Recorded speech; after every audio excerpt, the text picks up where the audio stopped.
Readings of Almighty God's Words. The responsibilities of leaders and workers. The responsibilities of leaders and workers, 29. 2. How to ensure the safety of God's chosen people in various countries overseas. A. Processing the legal status of God's chosen people. In conducting church work in various countries overseas, the first priority should be to properly arrange placements for personnel doing their duties, guaranteeing their safety so they can do their duties normally. Another important matter is handling the issue of legal status, which must be attended to as soon as God's chosen people arrive in a new country. Without legal status, or if their status is not legitimate, there is always the risk of deportation, no matter how good their living environment may be. Individuals whose status is not legitimate are considered illegal residents, and these people's safety is at risk. Without their safety ensured, they cannot do their duties for long. Therefore, in overseas countries, arranging proper placements for personnel doing their duties is the first task for leaders and workers. Once their placements are properly arranged, the next step is to arrange for them to start processing their legal status. In any country, at the very least, the goal in processing legal status should be to enable brothers and sisters to reside there legally. This is also an important item of work in ensuring the safety of important work personnel.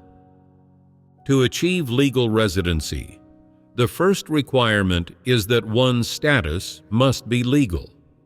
They cannot be residing somewhere illegally. Leaders and workers should do as much as possible to arrange placements for the brothers and sisters according to the government's regulations for legal residency. Leaders and workers can either be directly involved in this placement work or follow up on it. If there are matters they cannot see through, they should promptly seek from upper-level leaders and workers. In the absence of special circumstances, they should practice according to the church's previous rules.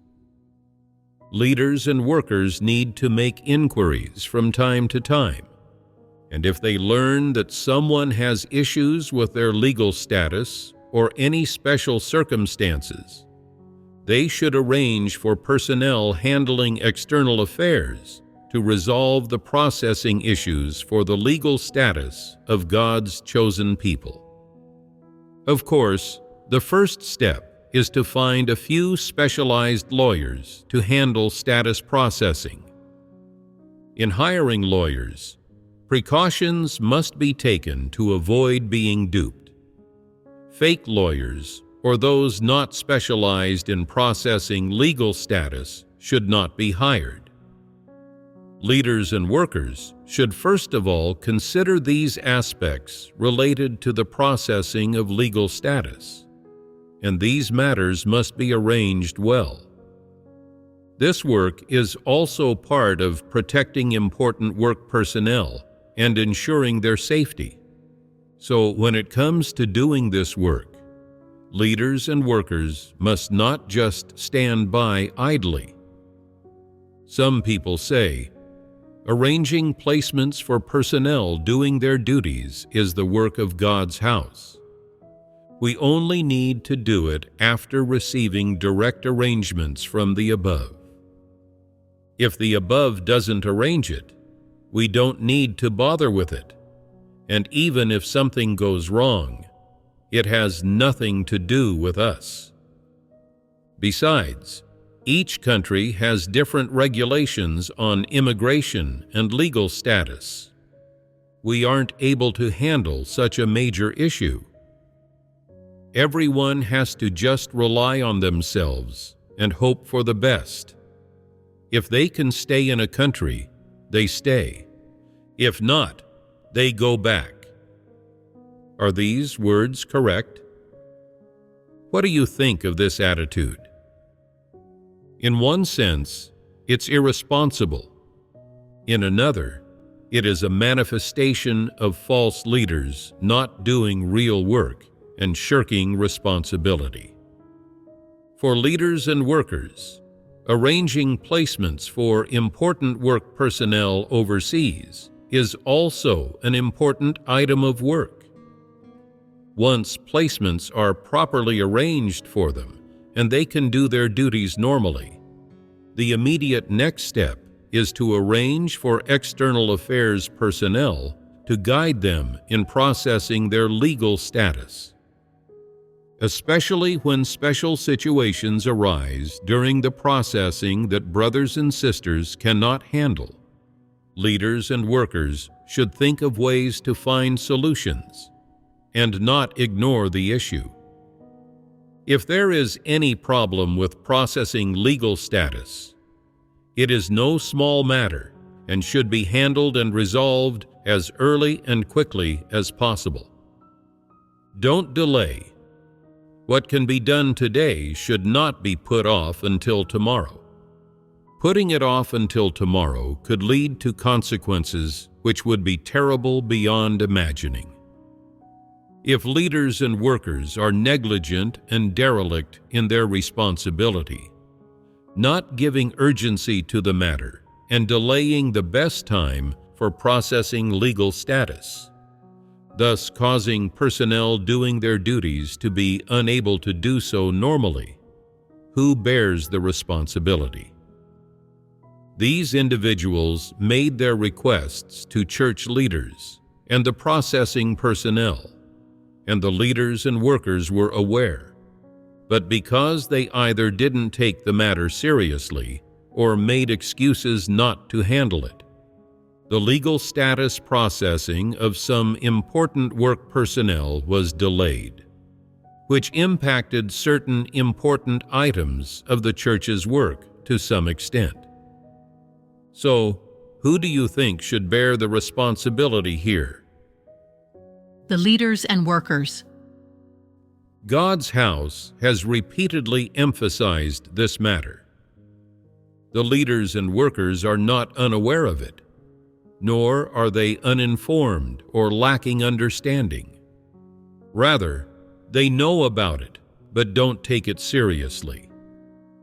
As long as it doesn't concern their own matters, as long as it's someone else's issues, they put it off whenever possible, ultimately delaying a matter as significant as the processing of the legal status of God's chosen people.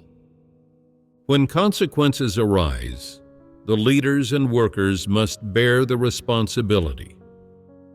This responsibility is not just talk. If it impacts the church's work, especially the important work of God's house, then the responsibility borne by the leaders and workers becomes significant. At the very least, they will be given a demerit by God. It will be a transgression. That is the consequence. If it's something that falls to you to do, something within the scope of your responsibilities, and you don't do it or ignore it, or delay it due to certain personal reasons, then you must bear the responsibility. Some people say, "I didn't know how to resolve it. I didn't have any way forward."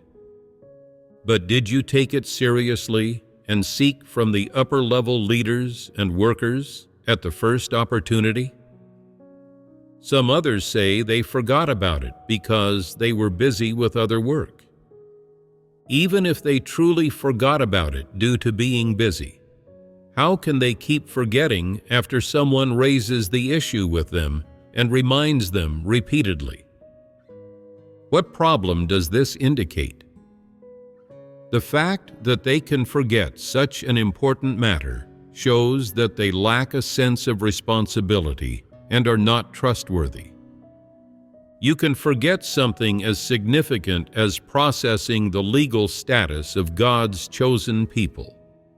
Would you forget the processing of your own legal status? If you wouldn't forget your own matters, but can forget others, it proves that you have poor character, lack love, and are selfish and base. You've completed the processing of your own legal status, yet you treat the processing of the brothers and sisters' legal status as an ordinary, trivial matter, or even ignore it entirely, and ultimately delay the processing of their legal status, this significant matter. Can you bear that responsibility? Aren't such leaders and workers utterly lacking in conscience and reason? They're so selfish and base. They care only for themselves and disregard others. What problem does this indicate? Aren't they false leaders? The essence of their problem is thus fully exposed. They simply don't want to attend to the processing of the brothers and sisters' legal status. They find it troublesome. In their hearts, they think, what does processing the legal status of the brothers and sisters have to do with me? This is the attitude with which they treat the matter of the legal status processing of the brothers and sisters, ultimately delaying this significant matter, impacting the brothers and sisters' performance of duty, and impacting the church's work. Would you say such false leaders deserve punishment? They should be held accountable because it was intentional. It was certainly not an accidental delay caused by objective factors. If there were a natural disaster, like an earthquake, a flood, or some major political event that interrupted transportation and communication, making it impossible to handle these matters, that would be understandable. But if none of these events occurred, and they still forgot or neglected the legal status processing of the brothers and sisters, delaying such an important matter, these individuals' legal status, then such a leader or worker is derelict in their responsibility. They shall be given a demerit and held responsible. Do you understand? Seeing that you are a leader or worker, you have the responsibility to do the work you should be doing. For everything within the scope of your responsibility, you must properly handle and complete it according to the requirements of God's house. But if you intentionally avoid doing or delay it, this is a dereliction of your responsibility, and this dereliction is a transgression. If you intentionally delay a matter and don't handle it, your failure will eventually become a transgression, and you will be given a demerit by God. You will be held accountable for this matter. In countries overseas, if there are certain problems with the legal status of God's chosen people, or if their neighbors or strangers file complaints about them or report them, they may face the danger of being deported. It also may happen that some of God's chosen people in countries overseas are detained and penalized, or arrested and imprisoned by the governments of certain countries on fabricated charges. Regardless of the situation, when leaders and workers know about it, they should not act like turtles hiding in their shells. They should handle this matter at the first moment, with the ultimate goal being to ensure the safety of the brothers and sisters, not allowing them to fall into the hands of evil people. If leaders and workers only care about arranging the work of the church, but pay no attention to the matter of the processing of the legal status of the brothers and sisters, resulting in brothers and sisters being arrested or deported due to lacking legal status, what consequences are these? Haven't such leaders and workers ruined the brothers and sisters' opportunity to do their duty? Doesn't this directly impact the work of the church? The nature of this problem is then quite serious. If the leaders and workers have not handled this matter before, they can find among the brothers and sisters someone skilled in handling external affairs to consult a lawyer to handle this matter, striving to achieve the goal of protecting the brothers and sisters and protecting the safety of important work personnel. This is also an important item of work that leaders and workers must perform overseas. Local leaders and workers must take the initiative to attend to this matter. In addition to protecting the safety of local brothers and sisters, they even more so must protect the safety of foreign brothers and sisters. Only in this way is there assurance for the work of the church. This is the responsibility that the leaders and workers in each country ought to fulfill toward the local brothers and sisters and foreign important work personnel. They should not just stand idly by. Some leaders and workers say, "They are foreign brothers and sisters, and we are not familiar with them. There is no personal relationship between us. They were sent by God's house to preach the gospel here. What does that have to do with us?" This mishap is something they brought upon themselves.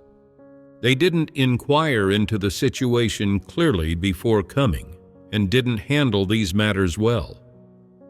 We have no way to intervene with this mishap. Who knows what the government will do to them? They just use various excuses to evade and avoid these matters, and do not try to find ways to step forward to resolve them. Is acting this way correct? No. Why not? If the leaders and workers do not step forward to resolve these problems, and the brothers and sisters, meanwhile, have no path for resolving the problems, then trouble will certainly arise.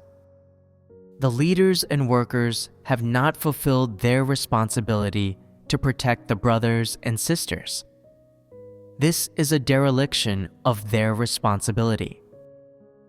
The duty of leaders and workers is to fulfill each and every responsibility that leaders and workers ought to fulfill in God's house. The scope of God's house is not limited to the local area, the local region, or a certain country.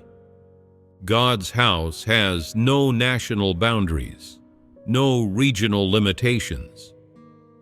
Are there racial limitations in God choosing people and saving people? Are there limitations of nationality or region? There are none. This is the principle by which God does His work. Thus, this principle is the truth. No matter which country the brothers and sisters are from, they all believe in one God, follow one God, and also eat and drink the truth that one God fellowships and supplies. They experience the work that one God does and worship one God. Regardless of skin color or race, in God's house and before God, they are one. They are one family. Since they are one family, there should not be distinctions among them. There should not be racial or regional limitations. There should not be divisions of, you are Asian, I am European, or you are white, I am a person of color. There should not be these distinctions. If you still make these distinctions in God's house, then it is clear that you do not regard God's house as God's house, and do not consider yourself a member of God's house. Therefore, when foreign brothers and sisters encounter problems such as deportation or unlawful arrest, regardless of where they come from, what their nationality is, or what skin color they have, they are brothers and sisters. Since they are brothers and sisters, when they face problems, the local leaders and workers should step forward and handle this matter in a duty-bound manner, and should not make distinctions among people. This conforms to principles, fully aligns with God's intentions, and is the truth that people ought to practice. Currently, many of God's chosen people from China are going to various countries overseas to preach the gospel and testify to God. After they arrive in these countries, the first thing they must do is process their legal status before they can work with peace of mind. Processing legal status is not a simple matter. It requires the cooperation of people from the local church. Those in charge of churches in various countries should seek out some brothers and sisters who understand their country's policies and know its laws to help God's chosen people from China resolve the issue of processing legal status. Resolving this issue is of paramount importance. The leaders and workers of various countries' churches should make every effort to cooperate, as only by fully resolving the issue of people's legal status can the church's work proceed normally. Otherwise, the church's work will be affected.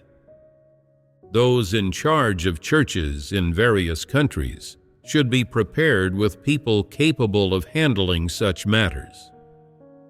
Doing this benefits the church's work and is also a manifestation of being considerate of God's intentions.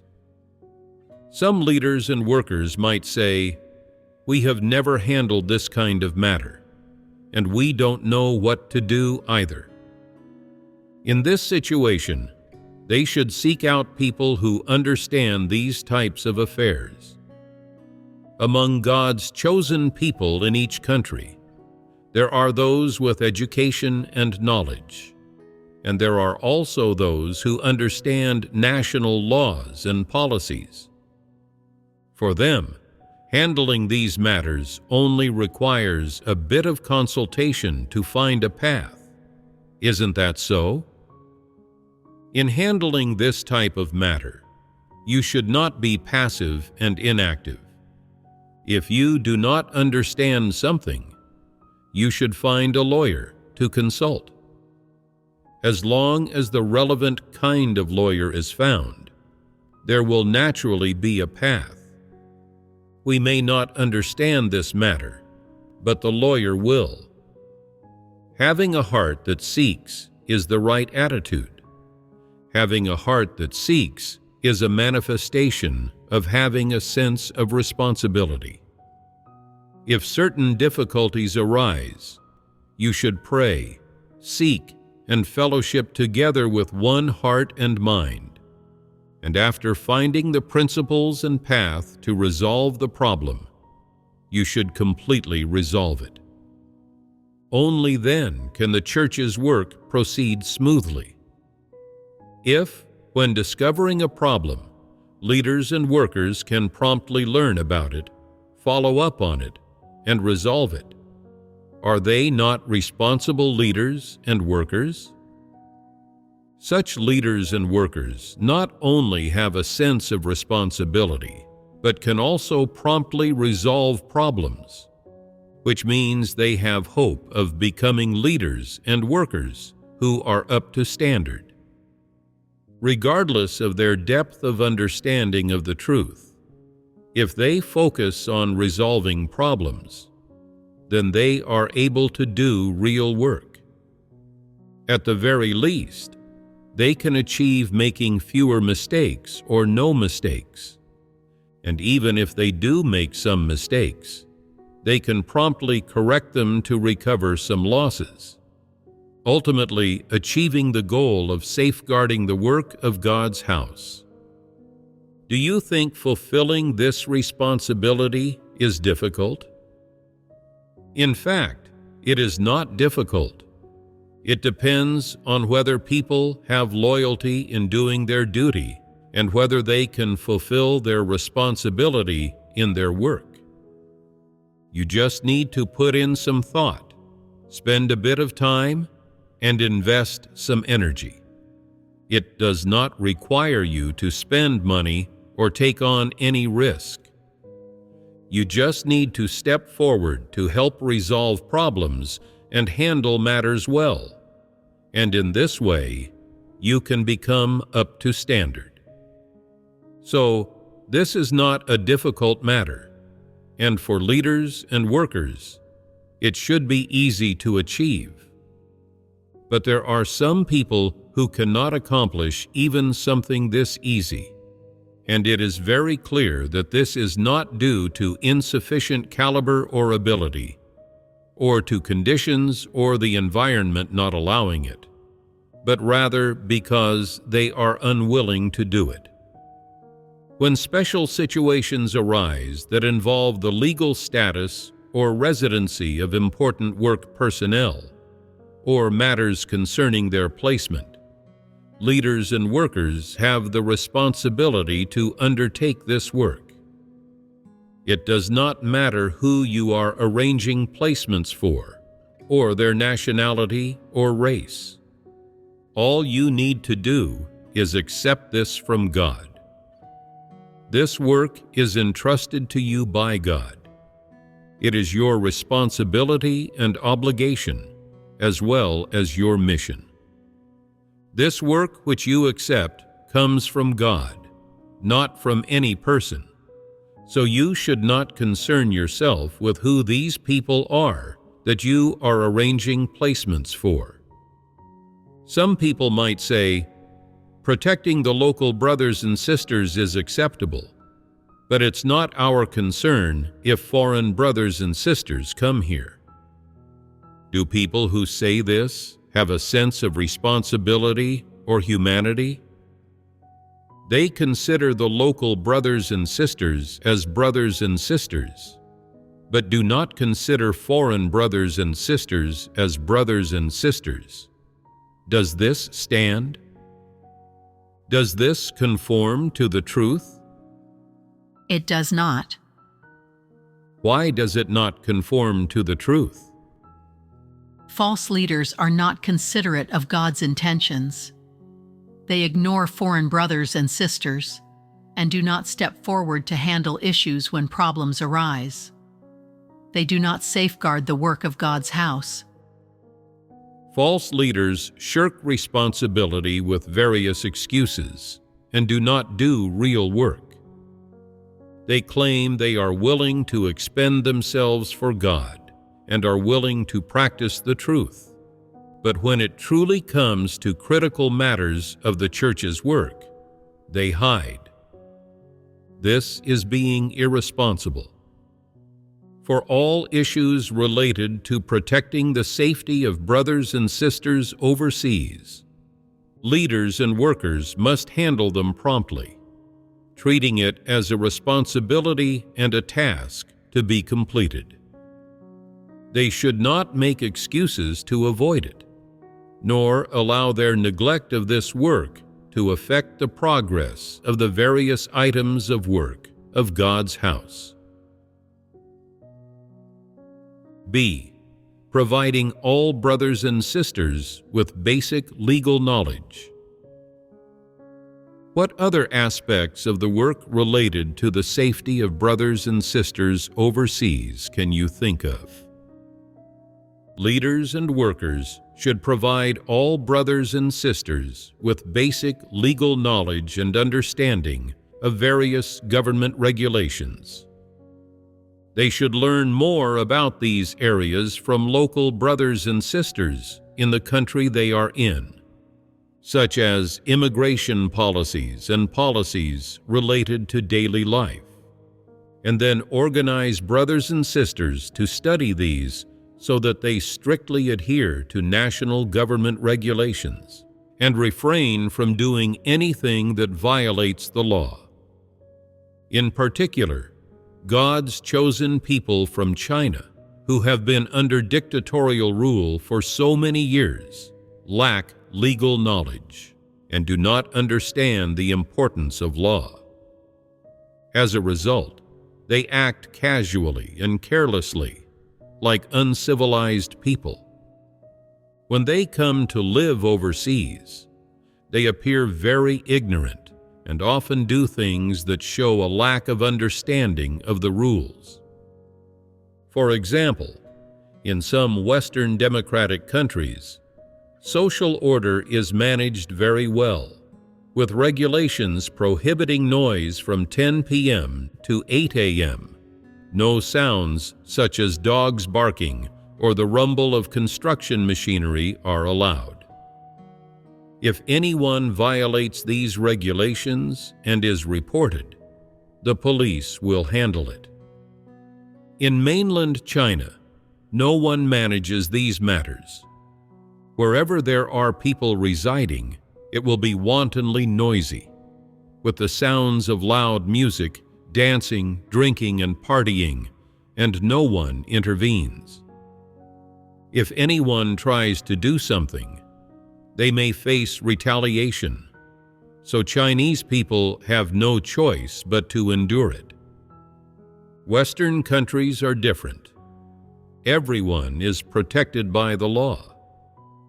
If your dog frequently barks in the middle of the night, disturbing your neighbor's rest, they will file a complaint against you.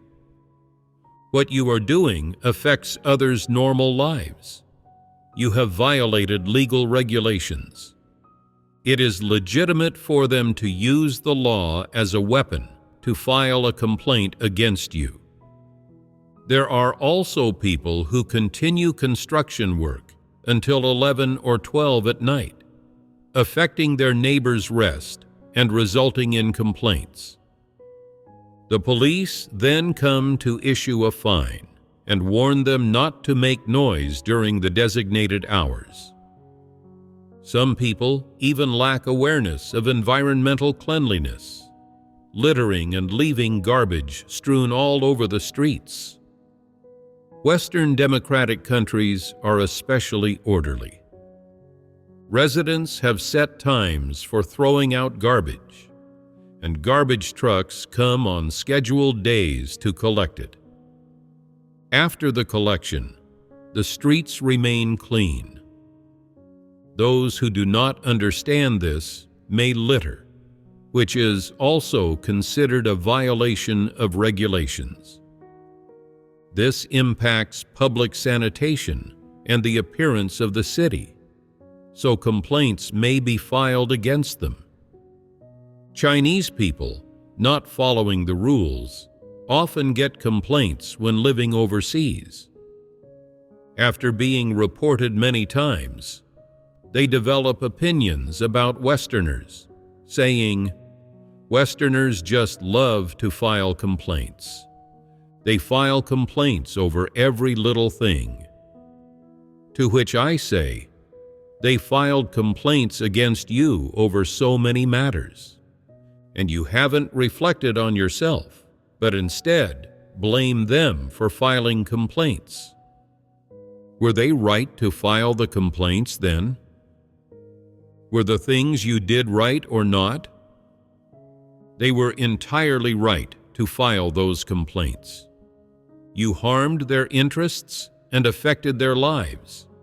So why shouldn't they file complaints against you? This is done to safeguard social order and demonstrates that this country is governed by law. Everyone is protected by the law, and the law in this country is not just for show. Everyone can use the law as a weapon to safeguard their own rights and interests. They are filing complaints against you because you don't understand the law and have violated local regulations. You should first learn the local regulations and act according to laws and regulations. Then, do you think they would still file complaints against you? So why do Chinese people never file complaints, no matter how serious the matter is? China is not a country ruled by law. It is not governed according to the law. China's laws are merely for show, and filing a complaint there is useless. If you do file a complaint, and the other party has power and influence, they may go after you. If you have no influence, you wouldn't even dare to file a complaint. Filing a complaint could easily bring trouble upon you. So when Chinese people encounter persecution, especially in cases where someone is killed, no matter how unjust the death, the matter is simply settled privately if the perpetrator pays some money. Why don't the victim's family members file a lawsuit? They know they would never win. It would cost a lot of money, yet they would still not obtain justice, nor would the perpetrator be brought to justice. So they choose not to pursue it legally and instead settle it privately. China's laws are merely for show. China is not a country governed by law, with no arena for seeking justice. Filing a lawsuit is pointless. So, no matter what illegal situations Chinese people encounter, they dare not file complaints. This is because the Communist Party does nothing but commit misdeeds, is beyond reason, and does not govern according to the law.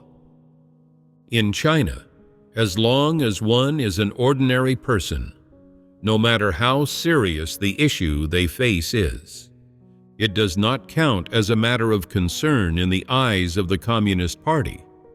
No one will address it. Things like affecting others' rest, or even cases of theft, robbery, and burglary are simply not considered issues by the Communist Party. In Western countries, however, it is different. The West has a democratic system and is a society ruled by law.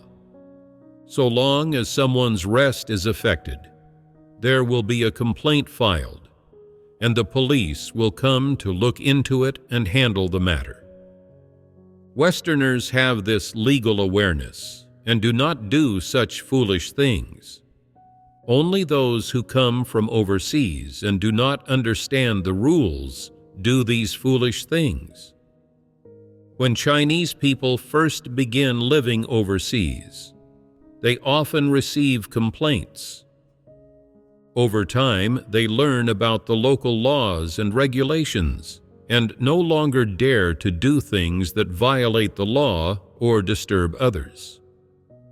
Therefore, leaders and workers should organize the brothers and sisters to learn about the various laws and regulations of the country they are in. No matter what they intend to do, they must first consult the law. Even if raising chickens or pigs in their own yard, they should first check the government's regulations. They can look up information online or consult with local brothers and sisters, and in this way find accurate answers.